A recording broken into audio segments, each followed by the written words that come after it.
తనకున్నటువంటి ఆస్తి అంతా కూడా పోగొట్టుకున్నప్పుడు బహుశా ఇతను చేస్తున్నటువంటి దుర్వ్యాపారం వలన వేశ్యల వల్ల బలం పోగొట్టుకున్నాడు, దుర్వ్యాపారం వలన ఆస్తిని పోగొట్టుకున్నాడు. బహుశా ఏ పోలీసు వారికి దుర్వ్యాపారం చేస్తున్నాడు పట్టుకుంటారా అని తెలిసి ఉంటుంది. మొత్తం పరారులో ఉన్నాడు మనోడు. ఈ పరారైపోయి ఇంకా చేతిలో చిల్లిగవ్వ కూడా లేకుండా ఏదో ఒక ఉద్యోగం చేయాలనుకుని తిరుగుతున్నాడు. కానీ ఉద్యోగం కూడా దొరకలేదు మనోడికి. అసలు నిజంగా ఉమ్మట్లో తన తండ్రితో కూడా ఉన్నప్పుడు మంచిగా చదువుకోమని స్కూల్కి పంపించేవాడు. అంటే ఏ ఉద్యోగం దొరకలేదంటే మనోడు చదివినట్టు నటించాడు, కానీ స్కూల్కి వెళ్ళి చదువు కూడా చదవలేదు. అసలు చదువుకి అసలు స్కూల్ కాలేజీకి వెళ్ళేవాడో లేకపోతే బ్యాగ్ ఎక్కడో పడేసి అలాగ ఫ్రెండ్స్తో విహారయాత్ర చేసి ఇంటికి వచ్చి బాగా చదివిన వాళ్ళగా నటించేవాడు. ఏదో ఒకటి చదివితే ఏదో ఒక ఉద్యోగం వచ్చేది కదా. ఏ చదువు లేదు, నటించాడంతే చదువుకున్నట్టు. అందుకే నటన ఏమీ లేదు. పైకి మాత్రం ఇన్షర్ట్ చేసుకుని పెద్ద హడావుడిగా ఉంగరాలు పెట్టుకుని మెల్లో బంగారపు నెక్లెస్ నాన్నగారు, ఎందుకంటే ఆయన చూసుకుంటున్నాడు కదా అంతాను. రోజులకు మాత్రం లోటేం లేదు, కానీ కాలేజీలకి వెళ్ళాడంటే ఇల్లు ఉండడు బహుశా. అందుకే ఇతను తండ్రి ఇచ్చినటువంటి ఆస్తి మొత్తం పోయిన తర్వాత ఏ ఉద్యోగం దొరుకుతుందని ట్రై చేశాడు, కానీ పందుల్ని మేపే ఉద్యోగం దొరికిందంట. హలో, ఎవరిని? పందుల్ని మేపే ఉద్యోగం దొరికిందంట. ఈ పందులు మేపే ఉద్యోగం దొరికింది. ఉద్యోగం వచ్చిన వెంటనే రైతు జీతం ఇస్తాడా? ఆ పందుల యజమాని జీతం ఇస్తాడా? ఓ నెల తర్వాత 10 రోజుల తర్వాత, అబ్బాయి 10 రోజులుగా ఆ తర్వాత ఈ 10 రోజుల జీతాన్ని తర్వాత ఇస్తాను అని చెప్పేసి అంటాడు. అయితే ఇతనికి ఏ ఉద్యోగం దొరకలే. ఏ ఉద్యోగం దొరికింది? పందులు మేపే ఉద్యోగం దొరికింది. ఈ పందులు మేపే ఉద్యోగం దొరికితే వెంటనే జీతం లేదు కదా, జీతం లేకపోతే పోషణ ఉండదు కదా. అందుకే అతను అనుకునేవాడంట, ఆ పందులకు పెట్టే పొట్టు ఆ పొట్టెతోనైనా ఆకలి తీర్చుకుందాం అనుకున్నాడంట. కానీ యజమాని ఏం చేసేవాడంటే, అబ్బాయి ఇదిగో దా ఎలారా, ఇదిగో ఈ పెద్ద తవ్వ అంటే కొలిసి బియ్యం కొలుస్తారు కదా డబ్బా, పెద్ద డబ్బా ఏమో పెద్ద పందికి, చిన్న డబ్బా ఏమో చిన్న పందికి. ఏ పందికి ఎంత కావాలో కొలిసి ఇచ్చేవాడంట. వీడికి ఏం గతి లేదు, పందులు తినే పొట్టు కూడా దిక్కులేనటువంటి పరిస్థితి. ఈ పొట్టితో ఏం చేయాలనుకున్నాడంట, కడుపు నింపుకోవాలనుకున్నాడు. కానీ యజమాని ఏం చేస్తున్నాడు, ఇంకా అంటే వీడికి ఏం దొరకలేదు, పొట్టు కూడా దొరకలేదు, పందులు తినేది కూడా దొరకలేదు. ఈ అధ్యాయంలో యేసు ప్రభు వారు చెప్పినటువంటి ఈ 3 ఉపమానాలు, మొదటి ఉపమానం ఏంటి? తప్పిపోయిన గొర్రె దొరికింది. 2 పడిపోయిన నాణ్యం, వెండి నాణ్యం దొరికింది. 3 తప్పిపోయిన కుమారుడు దొరికాడు. అంటే తప్పిపోయింది దొరికింది, పడిపోయింది దొరికింది. ఇలాగ బుద్ధి లేనోడు మనకు తిరిగి వచ్చాడు. ఈ 3 కొన్ని విషయాలు మనం జ్ఞాపకం చేసుకుందాం. ఎందుకు గొర్రె తప్పిపోయిందంటే, గొర్రెకు జ్ఞానం లేక తప్పిపోయింది. యజమాని మంచిగా మేపుతూ ఉన్నాడు, పచ్చిక బయళ్ళకి నడిపిస్తూ ఉన్నాడు. కానీ ఇది మేస్తూ ఇదేం చేసిందంటే, అలాగూ కొంచెం పచ్చగా కనపడ్డది, అలాగ తప్పిపోయింది. లేవటం, నేను మందలో ఉన్నానా లేదా చూసుకోవటం లేదు, కాపరి నాతో ఉన్నాడా లేదా చూసుకోవట్లేదు. ఏం చేస్తుంది? ఇది మేస్తూ అలాగలగా తప్పిపోయింది. దానికి ఏం లేదు, జ్ఞానం లేదు. ఒక ఆయన ఇలా అన్నాడు,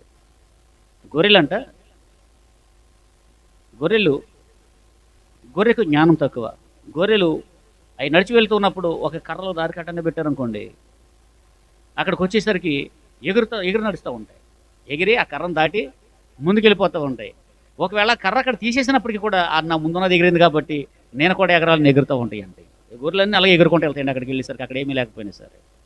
అంటే దీనికి ఏం లేదు, ఒక్క గొర్రెను దారి మళ్ళిస్తే మిగిలిన గొర్రెలను ఏమైపోతాయి? దారి మళ్ళిపోతాయి. అంటే వీటికి ఏం లేదు, జ్ఞానం లేదు. ఏం లేదు, జ్ఞానం.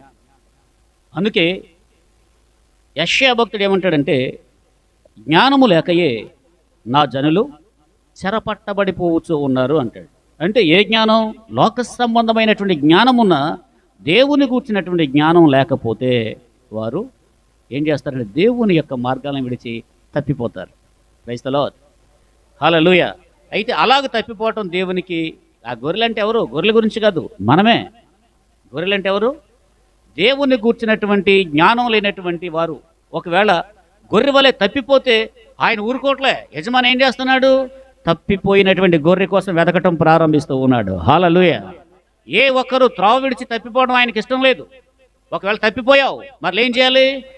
మార్గాలు, నీ క్రియలను దిద్దుకుని మరలా మార్గాలు సరి చేసుకుని ఆయన త్రోవలో నడిస్తే ఆయన ఏం చేస్తాడంటే, ఇదిగో ఆ తప్పిపోయినటువంటి గొర్రె దొరికినప్పుడు ఏం చేశాడంట ఈ గొర్రెల కాపరి తన ఫ్రెండ్స్ని పిలిచి, అబ్బాయి రండి విందు చేసుకుందాం రండి. ఏంట్రా విందు ఏంట్రా బాబు, ఈరోజు స్పెషల్ ఏంటి? విందు అమ్మాయి పెళ్ళ అబ్బాయి పెళ్ళ? అమ్మాయి పెళ్ళి కాదు, అబ్బాయి పెళ్ళి కాదు. మరి ఏంటంటే, ఇదిగో ఇంకా లేదు నా గొర్రె అనుకున్నాను, వెతకడానికి వెళ్ళాను, దొరికింది, అందుకే రండి విందు చేసుకుందాం అన్నాడంట. అంటే ఆయన సంతోషిస్తూ ఉన్నాడు. తప్పిపోయిన గొర్రె దొరికితే ఏం చేస్తున్నాడు? ఆయన సంతోషిస్తూ ఉన్నాడు. Praise the Lord. రెండవ ఉపమానంలో ఈ వెండి నాణెం ఎందుకు పడిపోయింది అంటే, నాణ్యానికి ఏముండదంటే ప్రాణం ఉండదు. నాణ్యమునకు విలువ ఉంటుంది కానీ నాణ్యమునకు ఏముండదు? ప్రాణం అనేది ఉండదు. నాణ్యము ఎందుకు తప్పిపోయిందంటే ప్రాణం లేక తప్పిపోయింది అది. హలో. అయితే ఈ స్త్రీ ఒక నాణ్యం పోతే ఎందుకని అంత టెన్షన్గా ఉంది? ఎందుకని? ఒక చేతి ఏం పట్టుకుందంట, ఇంకొక చేతితో దీపం పట్టుకుంది. ఒక చేతితో దీపం పట్టుకుంది, ఇంకొక చేతితో చీపురు పట్టుకుని ఏం చేస్తుంది? ఎందుకని? ఏ మూలకు పోయిందో చీపురుతో అలాగూ ముందుకు వస్తుందేమో అని తొడటం ప్రారంభించింది. ఎందుకు ఈ నాణ్యము పోగొట్టుకున్నటువంటి ఈమె వెతికే పనిలో ఉందంటే, ఇజ్రాయెల్లో ఒక ఆచారం ఉండేదంట. అదేంటంటే, ఒక అమ్మాయికి అబ్బాయికి పెళ్లి కుదిరినప్పుడు, పెళ్లి సంబంధం కుదిరినప్పుడు ఈ అబ్బాయి పెళ్ళికొడుకు ఏం చేసేవాడంటే 10 నాణాలు ఇచ్చేవాడంట. ఈ 10 నాణాల మీద ఏముండేవి అంటే, ఒక్కొక్క నాణ్యం మీద ఒక్కొక్క ఆజ్ఞ ఉండేదంట. దేవుని ఆజ్ఞలన్నీ తెలుసా? 10 దేవుని ఆజ్ఞలన్నీ నిర్గమకాండంలో 20 అధ్యాయాలు ఉంటాయి, తర్వాత చదువుకోండి. ఎన్ని ఆజ్ఞలన్నీ? 10. ఈ 10 ఆజ్ఞలు ఒక్కొక్క నాణ్యం మీద ఒక్కొక్క ఆజ్ఞ వ్రాయబడి ఉండేవి అన్నమాట. అయితే షరతు ఏంటంటే, ఈ 10 నాణ్యాలు ఎప్పుడు వరకు ఈ కన్యక వాటిని కాపాడుకోవాలంటే పెళ్ళి సమయం వరకు కాపాడుకోవాలి. ఈ పెళ్లి కూతురు ఏం చేయాలి? ఇదిగోండి మీరు నాకు ఇచ్చిన 10 నాణ్యాలు అని ఎవరికి అప్పగించాలి? పెళ్లి కొడుకు అప్పగించాలి. ఒకవేళ ఎట్టి పరిస్థితుల్లో ఒక్క నాణ్యం పోయినా పెళ్లి క్యాన్సల్. ఆ అమ్మాయితో పెళ్లి క్యాన్సల్, పెళ్లి జరిగేది కదా ఇంకా. అందుకే ఈమెకు టెన్షన్ పట్టుకుంది, అమ్మో నాణ్యం పోయింది, ఇప్పుడు నాకు పెళ్ళకపోద్దేమో అని. ఏంటి పట్టుకుందంటే, ఒక చేత్తో దీపం పట్టుకుంది, ఇంకొక చేత్తో చీపిరి పట్టుకుని ఏం చేసే పనిలో ఉంది? వెతుకుతూ ఉంది.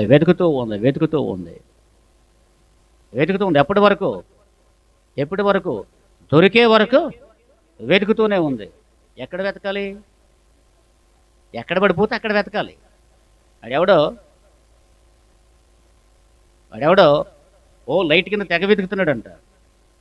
ఎప్పటి నుంచి వెతుకుతున్నాడంట? దూరం నుంచి ఒక యజమాని గమనిస్తున్నాడంట. ఏంటి బాబు తెగ వెతుకుతున్నాడు అక్కడ నుంచి? అదేనండి నా జేబులో డబ్బులు పోయినాయి, అందుకే వెతుకుతున్నాను అన్నాడంట. ఎక్కడ పోయినాయి అన్నాడంట. అదేనండి ఎక్కడ ఫలానా చోట పోయినాయి అని అన్నాడంట. మరి ఎక్కడ వెతుకుతున్నామంటే, అక్కడ చీకటిగా ఉందండి, అందుకని అక్కడ కనపడి, ఇక్కడ లైట్ ఉందని ఇక్కడ వెతుకుతున్నాను అన్నాడంట. హలో. ఎక్కడ పోగొట్టుకుంటే అక్కడ వెతకాలి కానీ ఎక్కడో పోగొట్టుకుని ఎక్కడ వెతికితే ఎక్కడెక్కడ ఉంటాయిరా పిచ్చోడా అన్నాడంట. హలో. ఈమె ఎక్కడ పోగొట్టుకుందో అక్కడే వెతుకుతుంది.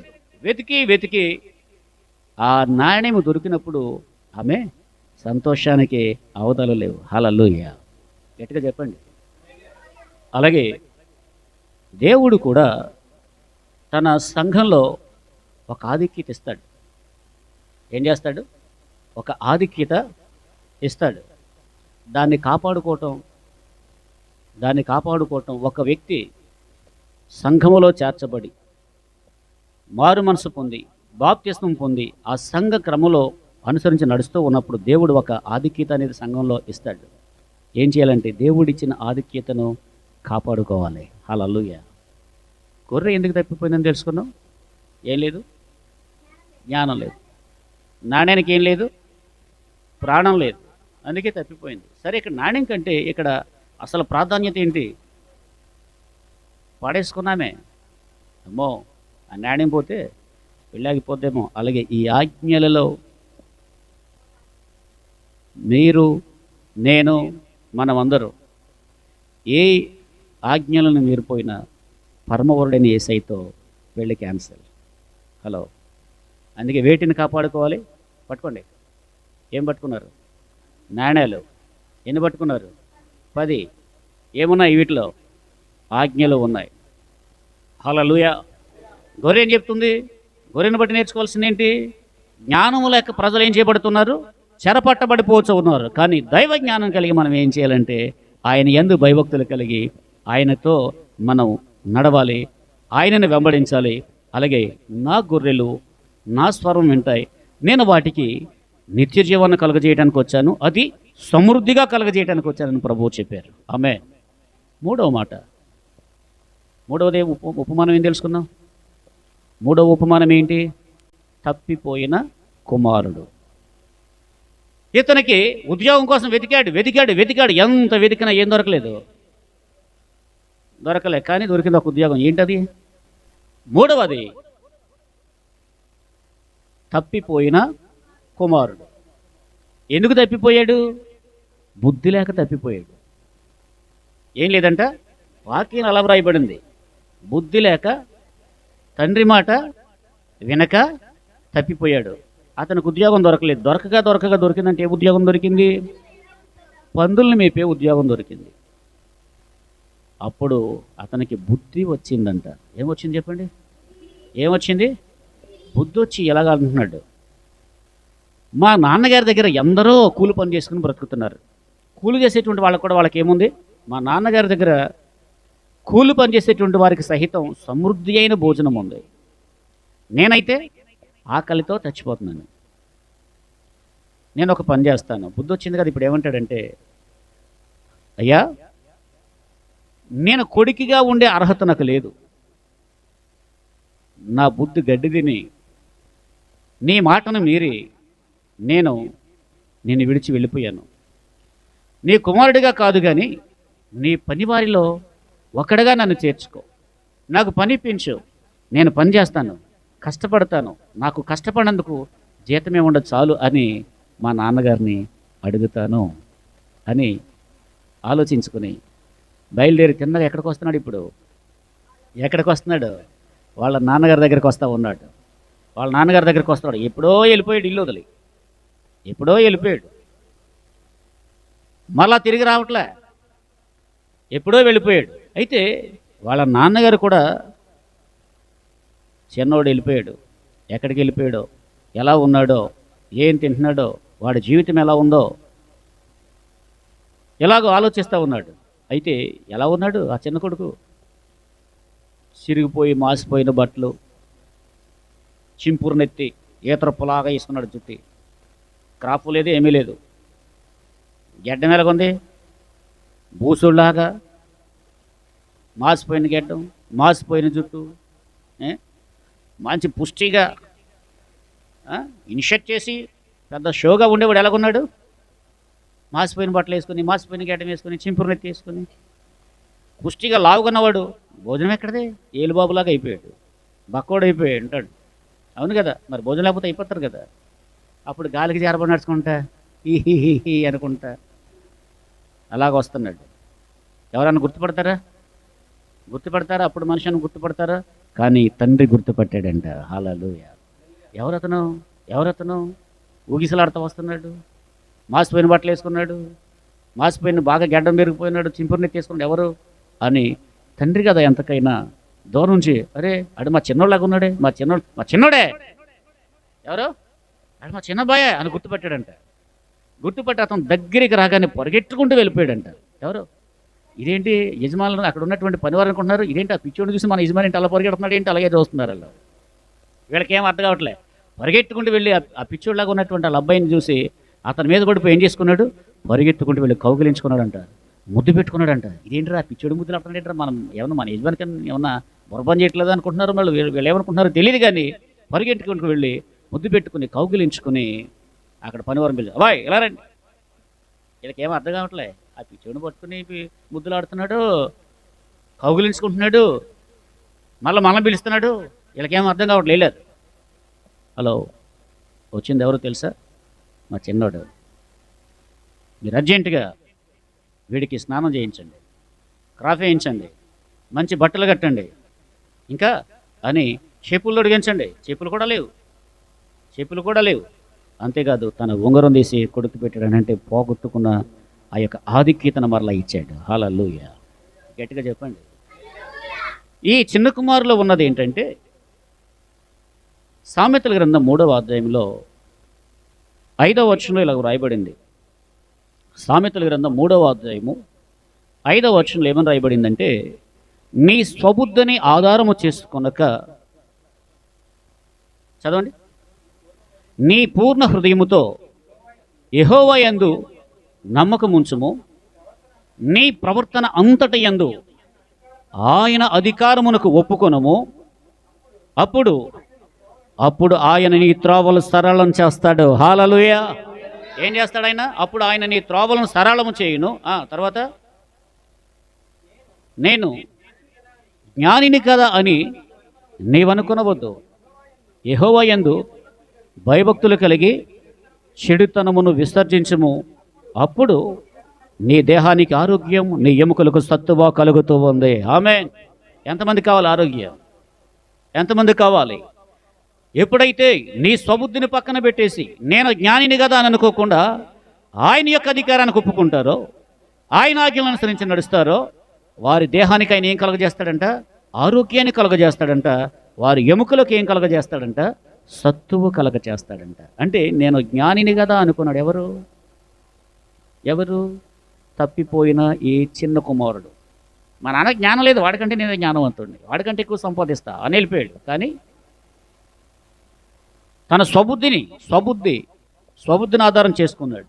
అలాగే దేవుని పిల్లలుగా వింటున్నారా, మన స్వబుద్ధిని పక్కన పెట్టేసి ఆధ్యాత్మికంగాను శారీరక విషయాల్లో కూడా అభివృద్ధి చెందాలంటే దేవుని అధికారానికి ఒప్పుకోవాలి. హల్లెలూయా. కొరింథీయులకు రాసినటువంటి 2వ పత్రిక 8వ అధ్యాయం 5వ వచనంలో, ఇదియుగాక మొదట ప్రభువునకును దేవుని చిత్తము వలన మాకును తమ్మును తామే అప్పగించుకొనిరి. ఎవరు? మాసిదోనియా సంఘం. ఆ పై వచనాలు చూస్తే వారు పేదలంట. పేదలు కాదు, నిరుపేదలంట. పేదల కంటే ఇంకా పేదలు. వారు ఏం చేశారంటే వారు స్వబుద్ధిని ఆధారం చేసుకుని నడవట్లేదు. ఏం చేస్తున్నారు? దేవుని చిత్తం వలన మాకును తమ్మును తామే అప్పగించుకునిరి అని మంచి సాక్ష్యం చెప్తున్నాడు. కొరింథీ సంఘం పెద్ద సంఘం, మాసిదోనియా సంఘం చిన్న సంఘం. ఈ చిన్న సంఘం మాదిరిగా ఈ సంఘాన్ని మీరు మాదిరిగా తీసుకోండి కొరింథీ సంఘమా అని ఏం చేస్తున్నాడంటే పెద్ద సంఘానికి చిన్న సంఘాన్ని చూపించి మాదిరి చూపిస్తా ఉన్నాడు ఆయన. హల్లెలూయా. మాసిదోనియా సంఘం ఏం చేసిందంట? దేవునిని బట్టి దైవజనుడికి తమ్మును తామే అప్పగించుకున్నారంట. ఎవరు? మాసిదోనియా సంఘం. అందుకే అక్కడ అంటాడు, వారి దాతృత్వము బహుగా విస్తరించిందంట.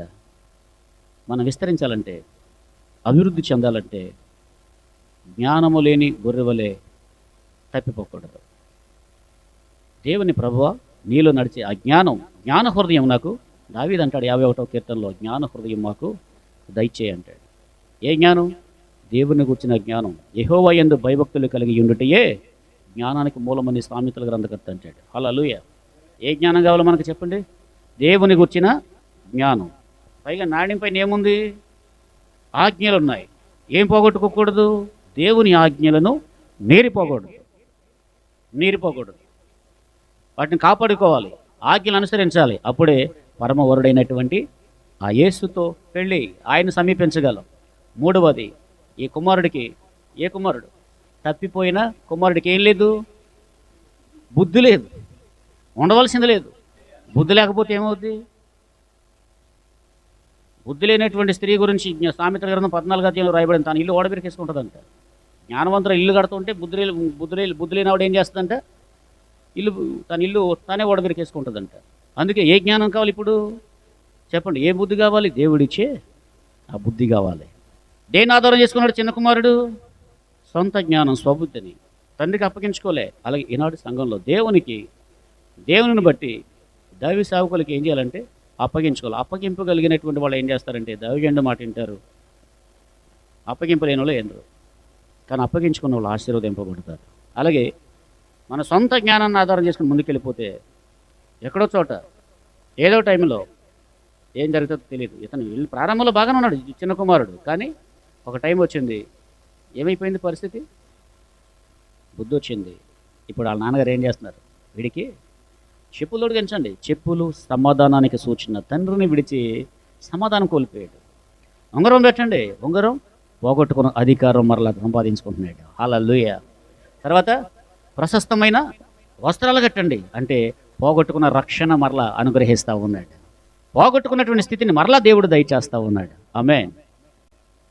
నేను ముగిస్తూ ఉన్నాను. ఈ మూడింటిలో ఎక్కడున్నావు? ఎలా ఉన్నావు? నిలిచి ఉన్నటువంటి వారు ఎప్పుడు సబుద్ధం రానివ్వకండి. దేవుని అధికారానికి ఒప్పుకోండి. దేవుని బట్టి దైవ సేవకుని మిమ్మల్ని మీరే అప్పగించుకోండి. మీరు కృతార్థులు అవుతారు. అలాగే మీ దాతృత్వాన్ని బహుగా దేవుడు విస్తరింపచేస్తాడు. ఆయనకు దూరంగా ఉన్నటువంటి వారు, లేదా ఒకప్పుడు ఆయన సందుకు వచ్చి వెనక్కి తిరిగి వెళ్ళిపోయినటువంటి వారు, మీరు ఆ బుద్ధి వచ్చిన కుమారులాగా, అయ్యా నేను నీకు దూరం అయిపోయాను, నిన్నే పట్టుకుంటాను, నువ్వే నాకు దిక్కని ప్రభువుని వేడుకోండి. ప్రభు ఆయనతో కోల్పోయినటువంటి సమాధానం, ఆ వారసత్వం, అధికారాన్ని ప్రభు మరలా ఇస్తాడు. ఆయన తన మందలో చేర్చుకుంటాడు, మిమ్మల్ని దీవిస్తాడు. ఆమేన్. ప్రభు ఈ మాటలు మనందరూ వినుకలో దీవించునుగాక. ప్రార్థన చేసుకుందాం. ప్రార్థన. ఒకరు ప్రార్థన చేయండి. మీరు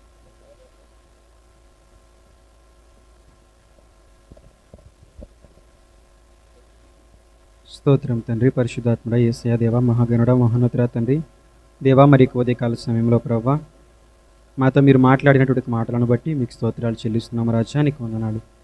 అయా తండ్రి, అయా ప్రభా మరి ఒక గొర్రెల కాపరికి తండ్రి 100 గొర్రెలు కలిగినప్పటికీను అందులో ఒక గొర్రె తప్పిపోయినప్పుడు 99 యొక్క గొర్రెలను విడిచిపెట్టి ఆ యొక్క ఒక గొర్రె కొరకు ఏ విధముగా వెతుకుతాడో తండ్రి, మరి అదే విధముగా మీరు కూడా ప్రభా అయా తండ్రి అనేక మంది నీతిమంతులు ప్రభా, మాకంటే అయా అనేక మంది నీతిమంతులు ప్రభా ఉన్నప్పటికీను అయా తండ్రి అయా నీతిని విడిచిపెట్టి అయా తండ్రి నీకు దూరముగా అయా మరి మేము వెళ్ళినప్పుడు ప్రభా అయా వారిని విడిచిపెట్టి ప్రభా మీరు మా కొరకు అయా తండ్రి వెతికి అయా మరి మేము తిరిగి దొరికినప్పుడు ప్రభా తండ్రి అయా రాజా మరి మీకు కలిగేటువంటి సంతోషము అయా అధికమని అయా రాజా మరి అది ఎంతో అయా ఉన్నతమని ప్రభా, వారిని గురించి కంటే ప్రభా మా గురించి అయా మరి మీరు ఎక్కువ సంతోషిస్తారని ప్రభా మరి దీనన్న అయా మరి మీరు మాతో మాట్లాడారయ్యా తండ్రి. అయా మీకే స్తోత్రాలు చెల్లిస్తున్నాము ప్రభా. తని మరి అదే విధముగా నాయన అయా ప్రభా 10 వెండి నాణెములు కలిగినట్టు ఒక స్త్రీ ప్రభా, ఆ వెండి నాణెముల్లో అయా ఒక వెండి నాణెం పోగొట్టుకున్నప్పుడు ప్రభా 9 నాణెములు అయా తని నన్ను విడిచిపెట్టి అయా తండ్రి వాటితో సంతృప్తి చెందక అయా తండ్రి నన్ను పోగొట్టుకున్నట్టు రాజు మరి ఒక వెండి నాణెమును బట్టి అయా తండ్రి ఒక దీపం వెలిగించి చీపురుతో ప్రభా ఇల్లంతా ఊడ్చి ప్రభా ఏ విధముగా ప్రభాకి నాణ్యం కొరకు అయా మరి తండ్రి మరి ఎదురు చూస్తూ ఉంటుందో అయా తండ్రి వెతుకుతూ ఉన్నదో అయా ప్రభా మరి అదే విధంగా తండ్రి అయా రాజు మరి అయా తండ్రి తప్పిపోయినట్టుగా రాజు మరి మా అమ్మను అయా రాజు మరి మీరు వెతుకుతూ ఉన్నారయ్యా. అయా తండ్రి ఎప్పుడైతే ఆ యొక్క స్త్రీకి ఆ యొక్క వెండి నాణెము ప్రభా తిరిగి దొరుకుతుందో అయా తండ్రి తన చెలికత్తెలను పిలిచి ప్రభా నేను తండ్రి అయా రాజా నాతో మీరు కూడా సంతోషించినని ప్రభా విందు చేసుకునే ప్రభా సంతోషిస్తారని ప్రభా మీరు మాట్లాడారు తండ్రి.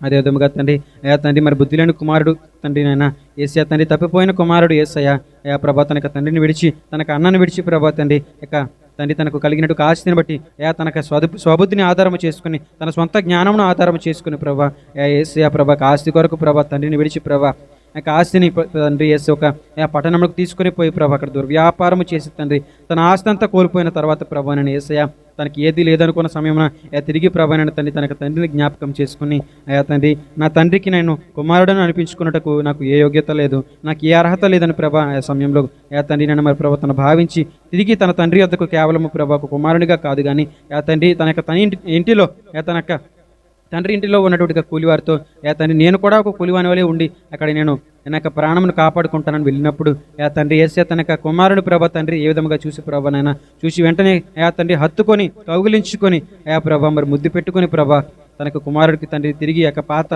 స్థితిని ప్రభానైనా మరి ప్రభా యొక్క వస్త్రములను బట్టి తండ్రి నైనా మరి ప్రభా యేసయ్య తన అలంకారం బట్టి ప్రభా నన్ను తండ్రి తిరిగి తను చేర్చుకున్నాడయ్యా.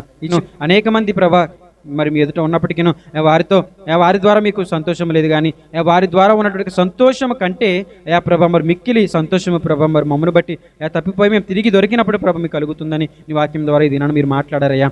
తండ్రి ఎంతవరకు మా యొక్క స్వబుద్ధిని ఆధారం చేసుకుని యేసయ్య ప్రభా నన్ను తండ్రి యేసయ్య మిమ్మును రాజు నీ ఆజ్ఞలను నీ దాస్తులను నీ సంఘమును ప్రభా మేము నిర్లక్ష్యం చేస్తున్నాము, మమ్మల్ని క్షమించండి దేవా.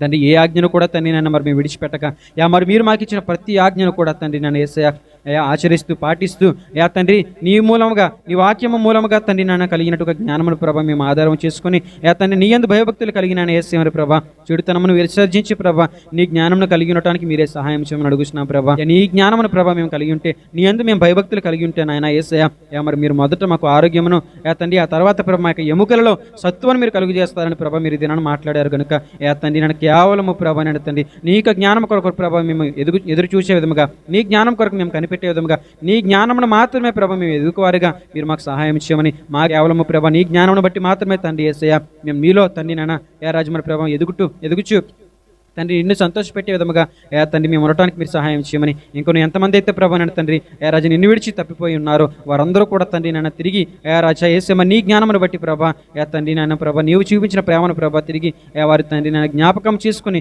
నీ యొద్దకు రావడానికి మీరే సహాయం చేయమని నజరుడైన యేసు నామములో అడిగి వేడుకొనుచున్నాము తండ్రి ఆమేన్.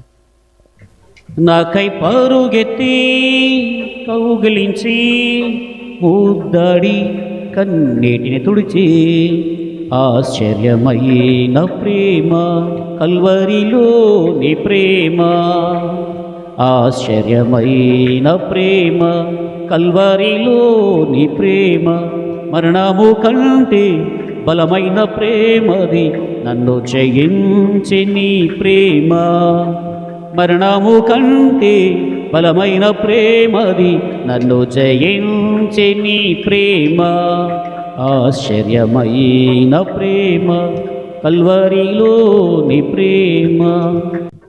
ప్రభు రక్తమే జయ, ప్రభు రక్తమే జయ, ప్రభు రక్తమే సంపూర్ణ విజయం. అపవాది క్రియలకు అనంత నాశనము కలుగునుగాక. ఆమేన్. ఆశీర్వాదం. మన పరమ తండ్రి అయిన దేవుని ప్రేమ, మన రక్షకుడు లోకరక్షకుడైన యేసుక్రీస్తు వారి అత్యున్నతమైన మహాకృప, పరిశుద్ధాత్మ దేవుని అన్యోన్య సహవాసము ఇప్పుడు ఎల్లప్పుడూ సదాకాలం ఆయన వారందరికీ తోడై నడిపించును గాక. ఆమేన్. దేవుడు మిమ్మల్ని సమృద్ధిగా దీవించి ఆశీర్వదించునుగాక. ఆయన తన ముఖకాంతి మీ మీద ప్రకాశింపజేసి తన సన్నిధి కాంతి మీ మీద ఉదయింపజేయునుగాక. ఆమేన్.